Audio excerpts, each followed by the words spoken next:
నవరాత్రి ఉత్సవాలు జరుపుకుంటున్నాం. ఈరోజు లక్ష్మీ అవతారం కొంతమంది పూజిస్తున్నారు.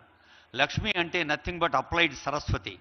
ఇన్ఫర్మేషన్ టెక్నాలజీ అయినా, ఇండస్ట్రియల్ నాలెడ్జ్ అయినా, మరి కామర్స్ అయినా, శాసనసభ వ్యవహారాన్ని అవన్నీ సరస్వతి స్వరూపాలు.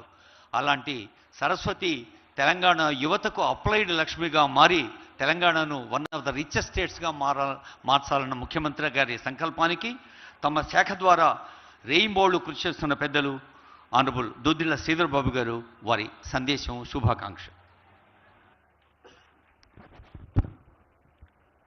అందరికీ నమస్కారం. సరిగ్గా సంవత్సరం కింద గౌరవ ముఖ్యమంత్రి శ్రీ రేవంత్ రెడ్డి గారి చేతుల మీదుగా ఈరోజు మనం ప్రారంభోత్సవం చేస్తూ ఉన్న అడ్వాన్స్ టెక్నాలజీ సెంటర్స్కి శంకుస్థాపన చేసి మళ్ళా సంవత్సరం పూర్తవుతా ఉన్న సందర్భంలో ఈరోజు ప్రారంభోత్సవం చేసుకోవడం అనేది గొప్ప మా విజయం. ఇది ప్రజాప్రభుత్వ విజయమని, దానికి కారకులు, మూలము, ఆలోచన చేసిన గౌరవ ముఖ్యమంత్రి, ఈనాటి కార్యక్రమానికి ముఖ్య అతిథిగా విచ్చేసిన పెద్దలు రేవంత్ రెడ్డి గారికి, హైదరాబాద్ ఇన్ఛార్జ్ మంత్రివర్యులు పొన్నం ప్రభాకర్ గారు, అదేవిధంగా రాష్ట్ర రెవెన్యూ శాఖ మంత్రివర్యులు పెద్దలు శ్రీనివాస్ రెడ్డి గారు, మరి హైదరాబాద్ మేయర్ గారికి, మా గౌరవ పార్లమెంట్ సభ్యులు అనిల్ కుమార్ యాదవ్ గారు,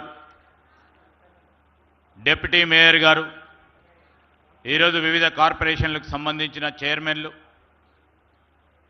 లేబర్ డిపార్ట్మెంట్కు సంబంధించి ప్రిన్సిపల్ సెక్రటరీగా ఈనాడు అన్నిటిని కూడా ముందుకు నడుస్తూ ఉన్న దానా కిషోర్ గారు, మరి అదేవిధంగా ఇప్పుడే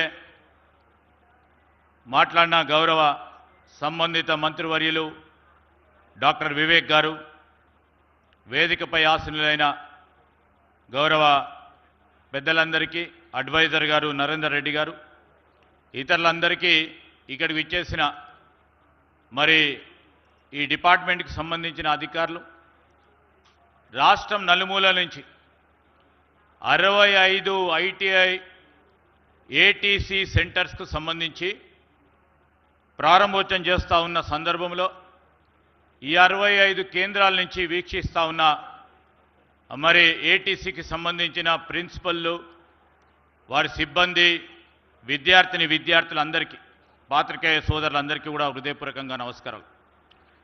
ఈరోజు ఒకటే మాట, చాలా ఎక్కువ సమయం తీసుకోకుండా, మా ప్రభుత్వం ఏర్పాటైన వెంటనే ఈరోజు యువతకు ఇచ్చిన మాట మేరకు ఒక పక్షాన ప్రభుత్వ ఉద్యోగ ఖాళీలను యువతకు సంబంధించిన అంశం విషయంలో పబ్లిక్ సర్వీస్ కమిషన్ని పూర్తి స్థాయిలో ఏర్పాటు చేసి ప్రభుత్వ ఉద్యోగాల ఖాళీలను 65 పై చెలుకు ఉద్యోగ ఖాళీలను భర్తీ చేస్తూ భవిష్యత్తులో ఈ తెలంగాణ రాష్ట్రంలో ఉంటున్న అనేక మంది యువతకి ఒక బాట వేయాలి, దిక్సూతిగా నిలబడాలి. రాబోయే కాలంలో 2047 తెలంగాణ రైజింగ్ అని నినాదం ఎత్తుకున్నారు ముఖ్యమంత్రి గారు. ఆ నినాదానికి ఒకటి, మనం ప్రధానంగా 2035 వరకు 1 ట్రిలియన్ ఎకానమీ చేయాలి. దానికి తోడు మరి ప్రధానంగా సింహపాత్ర వహించాలి భారతదేశ ఆర్థిక వ్యవస్థలోని ఆలోచన చేసి దాన్ని ముందుకు నడిపించాలంటే ఈ రాష్ట్రానికి సంబంధించిన యువతకి వారికి ఉన్న స్కిల్స్కు సంబంధించి, నైపుణ్యాలకు సంబంధించి సరియైన దిశ చూపెట్టాలనే ఆలోచన దృక్పథమే ఈరోజు ఆ ఏటీసీ సెంటర్స్ ఏర్పాటు చేయటం. ఏటీసీ సెంటర్స్లో మరి ఇప్పటివరకు ప్రిన్సిపల్ సెక్రటరీ గారు చెప్పారు, 4 దీర్ఘకాలిక కోర్సులతో పాటు మరో 23, 4 స్వల్పకాలికతో పాటు 23 దీర్ఘకాలిక కోర్సులను ఏర్పాటు చేయాలనే ఉద్దేశంతో వీటన్నిటిని కూడా పరిశ్రమలకు సంబంధించి వారికి అనుబంధంగా ఉండాలని పారిశ్రామికవేత్తలు ఆశిస్తూ ఉన్నట్టు ఆ నైపుణ్యాన్ని అందజేయాలనే ఒక ప్రధానమైన ఉద్దేశం. ఒక పరంగా మనం చదువుతున్న చదువుకి పరిశ్రమల అవసరానికి మరి వ్యత్యాసం ఉన్న సందర్భంలో ఈరోజు మనం క్షేత్రస్థాయిలో పని కావాలి. చేతి వృత్తులకు సంబంధించి ఏ విధంగానైతే ఆ రోజు ఐటీఐలను ఆనాడు కాంగ్రెస్ పార్టీ ప్రభుత్వం ఏర్పాటు చేసి వీరందరికీ కూడా ఉపాధి కలిగించే కార్యక్రమం చేసిందో, మారుతా ఉన్న మరి పారిశ్రామిక అవసరాలు, నైపుణ్యాలు అవసరం, మోడర్న్ టెక్నాలజీని ఉపయోగించుకొని దాంట్లో నైపుణ్యం సాధించాలని ముఖ్యమంత్రి గారి ఆలోచన మేరకు మరి పారిశ్రామిక రంగంలో టెక్నాలజీని ఉపయోగించుకొని రేపు మీరు ఇప్పుడే చూశారు లోపల ఏ విధమైన అధునాతనమైన టెక్నాలజీస్తోని మీ అందరూ కూడా శిక్షణ పొంది రేపు జాబ్ రెడీగా ఉండే ఒక ప్రయత్న భాగంలో మీ అందరినీ కూడా ముందుకు నడిచే కార్యక్రమం, ఒక బాధ్యతను తీసుకొని ముందుకు వెళ్తా ఉన్నారు. 11,000 పైచీలకు ఈ సంవత్సరం అడ్మిషన్స్ పొంది ఈ 11,000 పైచీలకు కూడా ఒక పరంగా టాటా యాజమాన్యం ముందుకొచ్చి పెద్ద స్థాయిలో నైపుణ్యం ఉన్న అందరికీ కూడా వారికి ఉపాధి కల్పిస్తామని చెప్పడం, ఆ సంస్థ వారికి కూడా నేను ఈరోజు ఏటీసీని ఏర్పాటు చేయడానికి ప్రధాన కారకులుగా నిలిచబడిన వారికి కూడా ప్రత్యేకంగా కృతజ్ఞతలు తెలియజేస్తూ ఉన్నాం.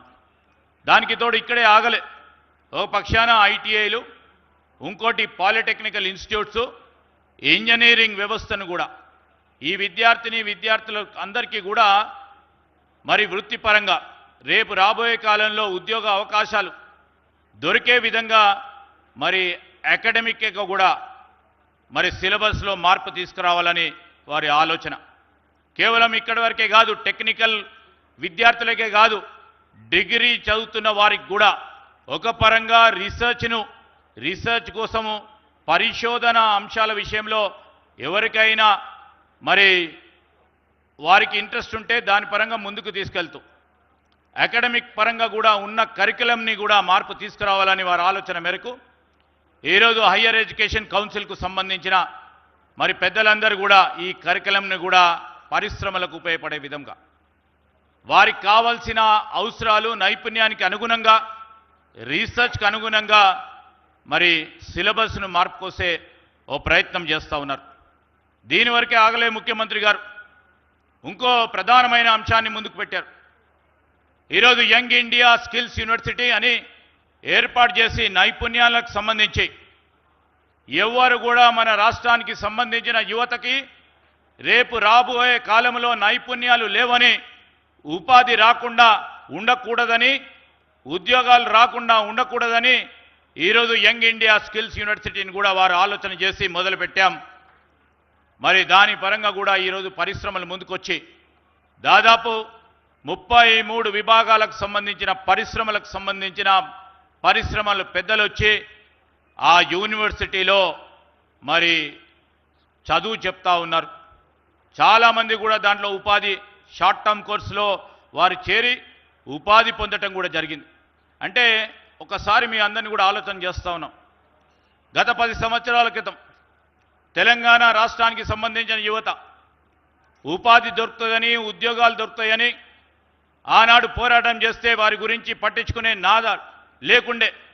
గత ప్రభుత్వం చేసిన తప్పిదాలు, ఆ తప్పిదాలను దృష్టిలో పెట్టుకొని ఈరోజు ప్రజలు మాకు ఇచ్చిన అవకాశాన్ని ఉపయోగించుకొని యువతకు సరియైన దారి చూపెట్టాలనే ఒక ప్రయత్న భాగంలో ముందుకెళ్తా ఉన్న ముఖ్యమంత్రి గారు మా ప్రభుత్వానికి సంబంధించి మేము ఇంకా 2 సంవత్సరాలు పూర్తి కాలే. ఇంతకుముందే సోదరులు చెప్పినట్టు అనేక సంక్షేమ కార్యక్రమాలు మొదలుపెడుతూ, అభివృద్ధి కార్యక్రమాలు మొదలుపెడుతూ యువతే ప్రధానమైన ధ్యేయంగా ముందుకు నడుస్తూ ఉన్నా మరి మా ప్రభుత్వానికి మీరందరూ కూడా బాగా ఈ ఏటీసీ సెంటర్స్లో బాగా చదువుకొని ఈరోజు మన సంకల్పన